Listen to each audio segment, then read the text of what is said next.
Hello students, this is Shweta. Welcome back. Today's our next topic is combination of resistances or resistors. The resistances can be combined in two ways. हम resistances को two ways में combine कर सकते हैं, जैसे कि first है हमारे पास series combination, second है parallel combination. अगर हमने किसी सर्किट में रेजिस्टेंस को इंक्रीज करना है, टोटल रेजिस्टेंस को इंक्रीज करना है, तो हम इंडिविजुअल रेजिस्टेंसेस को सीरीज में कनेक्ट करेंगे. If we want to increase the total resistance then individual resistances are connected in series. ये आपको लर्न रखना पड़ेगा. अगर हमने किसी सर्किट की टोटल रेजिस्टेंस को डिक्रीज करना है तो हमें सेपरेट रेजिस्टेंसेस को पैरेलल में कनेक्ट करना पड़ेगा. ब्रीफ में हम थोड़ा सा सीरीज एंड पैरेलल कॉम्बिनेशन को डिस्क्राइब करते हैं. सीरीज कॉम्बिनेशन क्या होता है, देखो, व्हेन टू और more resistances are connected end to end consecutively they are said to be connected in series. जैसे कि देखो डायग्राम से आप देखो, मैंने क्या किया है, दो रेजिस्टेंस को एंड टू एंड ज्वाइन किया हुआ है, तो इस कॉम्बिनेशन को हम क्या कहेंगे, सीरीज कॉम्बिनेशन. अगर हमारे पास दो रेजिस्टेंसेस आपस में पैरेलल आ रही हैं और एक टू सिमिलर पॉइंट्स के साथ ज्वाइन हो रही हैं, उनका एंड पॉइंट क्या आ रहा है, सेम पॉइंट आ रहे हैं, तो वो हमारे पास कौन सा कॉम्बिनेशन होगा, पैरेलल कॉम्बिनेशन होगा. क्या होता है, देखो, व्हेन टू और more resistances are connected between the same two points they are said to be connected in parallel because they become parallel to one another. Understand students. तो हमारे पास next topic आता है सीरीज रेजिस्टेंसेस को अच्छे से कैसे describe करेंगे. देखो, the combined resistances of any number of resistances connected in series is equal to sum of individual resistances. अगर हमारे पास मान लो किसी सर्किट में इंडिविजुअल रेजिस्टेंसेस प्रेजेंट है, तो जो इसकी टोटल रेजिस्टेंस आएगी वो क्या होगा, डिफरेंट सेपरेट रेजिस्टेंसेस का एक पर्टिकुलर सम होगा. जैसे कि हम एग्जांपल से इसको डिस्क्राइब कर सकते हैं. If a number of resistances, हमारे पास काफ़ी नंबर ऑफ रेजिस्टेंस है, मान लो R1, R2, R3 up to Rn are connected in series, then their combined resistance, जो इसकी टोटल रेजिस्टेंस आएगी वो क्या होगी, एक इसका सम होगी, R1 plus R2 plus R3 up to Rn. Series resistances को अगर हमने सर्किट में ज्वाइन करना है तो पहले हमें इसके दो रूल्स को माइंड में रखना होगा. वो दो रूल्स कौन से हैं, देखो, फर्स्ट रूल है हमारे पास सीरीज कॉम्बिनेशन. मैं आपको डायग्राम से समझा रही हूँ. देखो, सीरीज कॉम्बिनेशन में हमारे पास क्या है, resistances end to end joined है, R1, R2, R3. तो हमारा फर्स्ट पॉइंट क्या बनता है, देखो, इसको बैटरी वी के साथ ज्वाइन किया हुआ है, करंट इसके अंदर जा रहा है मान लो I. तो सीरीज रेजिस्टेंसेस में वोल्टेज क्या होगी, सेपरेट रेजिस्टेंस पे इंडिविजुअली डिवाइड होगी. जैसे R1 को कौन सी वोल्टेज जाएगी, V1, R2 को वोल्टेज जाएगी V2 एंड R3 को वोल्टेज जाएगी V3. जैसे जैसे आपके रेजिस्टेंसेस वेरी करेंगे वैसे वैसे रेजिस्टेंसेस के अकॉर्डिंग आपकी वोल्टेज भी वेरी करेगी. बट सीरीज कॉम्बिनेशन में आपका करंट क्या रहेगा, सेम होगा. इस सर्किट में से करंट क्या होगा, सेम. अगर I करंट जा रहा है तो पूरे सर्किट में कौन सा करंट फ्लो करेगा, I करंट ही फ्लो करेगा. अब देखो, हम पॉइंट्स को रीड करते हैं. When a number of resistances connected in series are joined to the terminals of battery, then each resistance has a different potential difference across its ends. देखो, जैसे ही हमने रेजिस्टेंसेस को बैटरी के टर्मिनल से join किया तो हर रेजिस्टेंस के पास एक डिफरेंट पोटेंशियल डिफरेंस होगा. But the total potential difference across the ends of all resistances in series is equal to the voltage of battery. जैसे देखो, V1, V2, V3 हमारे पास इंडिविजुअल वोल्टेज आ रही थी, तो इसका जो टोटल वोल्टेज होगी वो क्या होगी, सारी वोल्टेज का एक सम होगा. जो सीरीज की टोटल वोल्टेज आएगी वो वोल्टेज इक्वल होगी जो वोल्टेज की हमने बैटरी यूज़ की है. दस when a number of resistances are connected in series, then the sum of potential difference across all the resistances is equal to voltage of battery applied. Understand, students? Second आता है rule हमारे पास, हमने क्या कहा था कि करंट पूरे circuit में क्या रहेगा, सीरीज में सेम रहेगा, डिवाइड नहीं होगा। तो पॉइंट क्या बनेगा हमारे पास, when a number of resistances are connected in series then the same current flow through the each resistance which is equal to the current flowing to whole circuit. Means कि हर resistance के पास same ही current flow करेगा।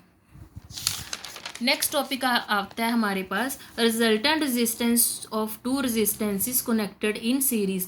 हमने क्या किया, दो रेजिस्टेंस को सीरीज में कनेक्ट किया, उनकी रिजल्टेंट रेजिस्टेंस क्या आएगी वो हमने कैलकुलेट करनी है। वो दोनों रूल्स तो आपको याद होंगे, वोल्टेज एंड करंट वाला। अब देखो दो रेजिस्टेंस हमने सीरीज में ज्वाइन किए हुए हैं, एक V वोल्ट्स की बैटरी ज्वाइन की हुई है एंड करंट को क्या फ्लो कर रहा है, उसमें से करंट I फ्लो कर रहा है। करंट तो सीरीज में डिवाइड होगा ही नहीं, डिवाइड क्या होगा हमारे पास, वोल्टेज डिवाइड होगी।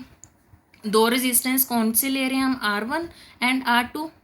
तो R1 के क्रॉस वोल्टेज क्या होगा हमारे पास, पोटेंशियल डिफरेंस क्या होगा, V1। R2 के क्रॉस क्या होगा, V2। तो इन दोनों का टोटल सम हमारे पास क्या आएगा, V वोल्ट आएगा। फर्स्ट रूल को हम अप्लाई करेंगे, टोटल पोटेंशियल डिफरेंस हमारे पास क्या आ जाएगा, V1 प्लस V2। आगे हम करेंगे ओम्स लॉ अप्लाई करेंगे, V is equal to I R, V upon I is equal to R. Equation number 1 and equation number 2। Second rule हमारे पास क्या था कि सेम करंट फ्लो करेगा, सेम करंट फ्लो करेगा तो करंट तो डिफरेंट होगा ही नहीं। अगर हम वोल्टेज को अलग अलग रेजिस्टेंस में कैलकुलेट करेंगे तो V1 आएगा हमारे पास I R1 एंड V2 आएगा हमारे पास I R2। I नहीं वेरी करेगा, करंट हमारे पास क्या रहेगा, सेम रहेगा। तो ये सारी वैल्यूज़ को हमने इक्वेशन नंबर 1 में पुट किया, V is equal to V1 plus V2। V की वैल्यू क्या थी IR, V1 की IR1, V2 की IR2। तो I हमने कॉमन निकाल के कैंसिल आउट किया तो हमारे पास रेजिस्टेंस क्या आती है, R1 प्लस R2। ये हमारे पास दो रेजिस्टेंस का रिजल्टेंट रेजिस्टेंस है जब हमने उसको सीरीज में ज्वाइन किया। नेक्स्ट आता है हमारे पास, अगर हमने 3 रेजिस्टेंस को कनेक्ट किया हुआ सीरीज में, उसका रिजल्टेंट क्या आएगा। सेम ही मेथड आप यूज़ करोगे, R1 R2 R3।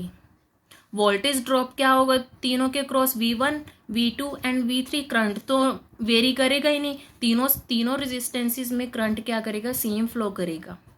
वैसे ही आएगा आगे, V इज इक्वल टू क्या आ जाएगा, V1 प्लस V2 V3। आपके पास जितने भी रेजिस्टेंस है आप उसके अकॉर्डिंग ही इस मेथड को यूज़ कर सकते हो। अगर आपके पास 4 आते हो तो प्लस एक V4 आ जाएगा, अगर आपके पास 5 रेजिस्टेंस आएंगे तो एक आपके पास V5 आएगा। आप इसको अपने क्वेश्चन या न्यूमेरिकल के अकॉर्डिंग एडजस्ट कर सकते हो। फिर से आप ओम्स लगाओगे, V is equal to I R, equation number 2। अगर हमने अलग अलग रेजिस्टेंस के अक्रॉस पोटेंशियल डिफरेंस को फाइंड आउट करना है तो कैसे होगा, V1 is equal to IR1, V2 is equal to IR2, V3 is equal to IR3।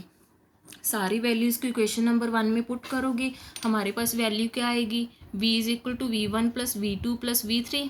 Values put करने के बाद I को कॉमन निकाल के कैंसिल आउट करोगे तो हमारे पास टोटल रेजिस्टेंस क्या आती है, R1 plus R2 plus R3। ऐसी अगर आपके पास n रेजिस्टेंस होंगे, सेम मेथड को फॉलो करके आप n रेजिस्टेंस की टोटल रेजिस्टेंस को फाइंड आउट कर सकते हो सीरीज कॉम्बिनेशन में। इसी टॉपिक के रिलेटेड हमारे पास न्यूमेरिकल्स हैं। देखो न्यूमेरिकल्स आप कैसे सॉल्व करोगे। फर्स्ट न्यूमेरिकल है जैसे, if 4 resistance is each of वो वैल्यू 1 ओम। आपके पास 4 रेजिस्टेंस है, हर एक की वैल्यू क्या है आपके पास, 1 ओम है। Are connected in series, what will be the resultant resistance. देखो 4 रेजिस्टेंस है, चारों की वैल्यू आपके पास क्या है, 1 ओम। R1 R2 R3 R4 आपकी चारों की वैल्यू 1 ओम आ रही है। जैसे ही आपने इनको सीरीज में ज्वाइन किया, सीरीज में ज्वाइन करने के बाद आप फॉर्मूला लगाओगे, फॉर्मूला 4 रेजिस्टेंस का R1 plus R2 plus R3 plus R4 हो जाएगा। तो वैल्यूज पुट करने के बाद आपके पास टोटल रेजिस्टेंस की वैल्यू क्या आएगी, 4 ohm. Understand students. Next numerical आता है हमारे पास, a resistance of 6 ohm is connected in series with another resistance 4 ohm। हमारे पास दो रेजिस्टेंस है, 6 ohm and 4 ohm। a potential difference of 20 volt is applied across the combination। एक 20 volt की battery हमने इन दोनों रेजिस्टेंस के क्रॉस अप्लाई की हुई है। कैलकुलेट क्या करना है हमने, देखो calculate the current through the circuit and potential difference across the 6 ohm resistor. हमारे पास दो चीज़ें कि हमने कैलकुलेट करनी है। एक तो हमने कैलकुलेट करना है करंट, पूरे सर्किट में कितना करंट फ्लो करेगा, ये हमारा मान लो फर्स्ट पार्ट बन रहा है। सेकंड पार्ट हमारा बनेगा कि 6 ओम के रेजिस्टेंस के अक्रॉस हमारे पास कितना करंट आ रहा है। ठीक है, तो हम कैसे कैलकुलेट करेंगे, देखो R1 and R2 and V की वैल्यू हमें गिवन है। R1 है 6 ओम, R2 4 ओम, V है हमारे पास 20 वोल्ट्स। ये हमारे पास वैल्यूज गिवन है। हमने कैलकुलेट क्या करना है, एक तो करंट फाइंड आउट करना है पूरे सर्किट में, एक हमने पोटेंशियल डिफरेंस फाइंड आउट करना है V1 के R1 के क्रॉस 6 ओम के क्रॉस। जैसे मान लो ये R1 है, ये R2 है। तो पहले हम ये सीरीज़ कॉम्बिनेशन का हम फार्मूला लगा के हम टोटल रेजिस्टेंस को फाइंड आउट कर सकते हैं।